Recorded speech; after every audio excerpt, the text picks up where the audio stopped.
Welcome to the African Album Review Podcast, where we review Africa's best and latest music projects.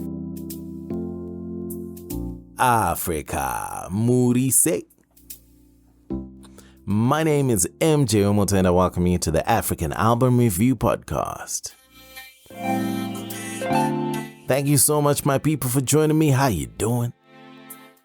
Me, I'm good. Counting down, 2020, gotta go. But it looks like we might be set for a challenging 2021. A lot of countries going back into lockdown, so stay safe and mask up wherever you are. Today, the album review takes us to Botswana. And before we get into it, do go to motomotomusic.com and check out all the other podcasts that I've done. And to support the podcast, there is a paper icon on the top right-hand corner. Click that and make a donation. I would greatly appreciate that. The latest African album review is... Lorraine Lionheart has been in the game for a while. She is from Botswana, based in the UK, and she's been doing her thing and continues to do her thing. She's pretty much released like an album every year for the last, 3 years, and her new album is titled Chocolate, and I'm here for it. Chocolate has 15 tracks with a 55-minute runtime. It has 3 features, multiple producer placements including Double O's from Ghana, Joe Bryan from Mauritius, Kiyoshi from Canada, beats by SV from the Netherlands, and Da Piano from Nigeria.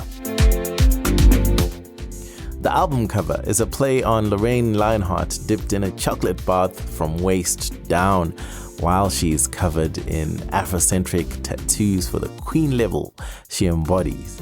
She's so hot that the chocolate actually melts.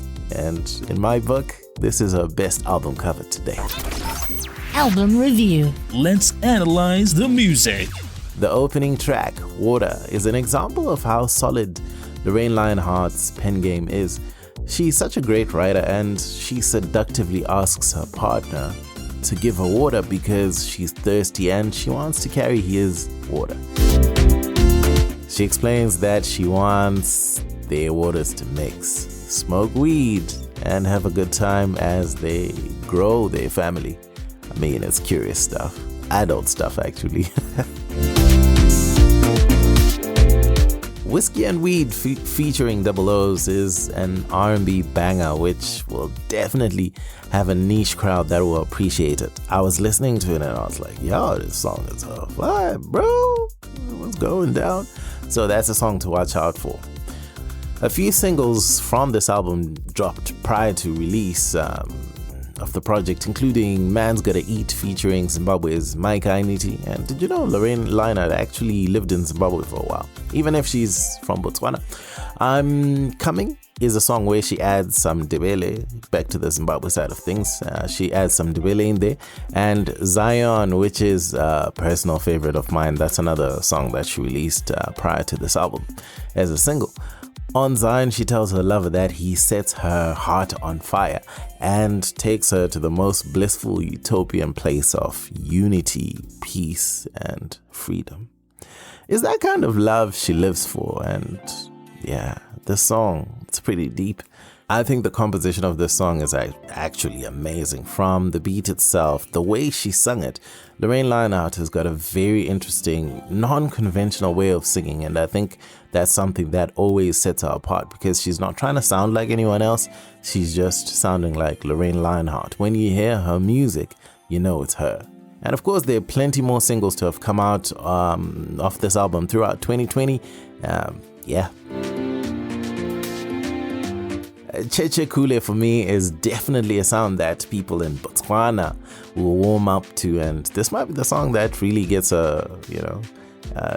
get tongues wagging in Botswana and saying, yo, Lorraine Lionheart could be the next big thing there. They've had such a huge love affair with the Congolese rumba sound, and this song is exactly that with that Southern African house touch, so it's kind of like a Botswana thing now. Sama Cherie is probably the best collaboration on this album. And why I say that is because Nyx really came through with another level performance. It's like, wow. While the beat itself was silky smooth and Lorraine came through, this one I think will be one of the lead songs on the album for sure. And I hope she makes a video for it. Album review. The technical side of things.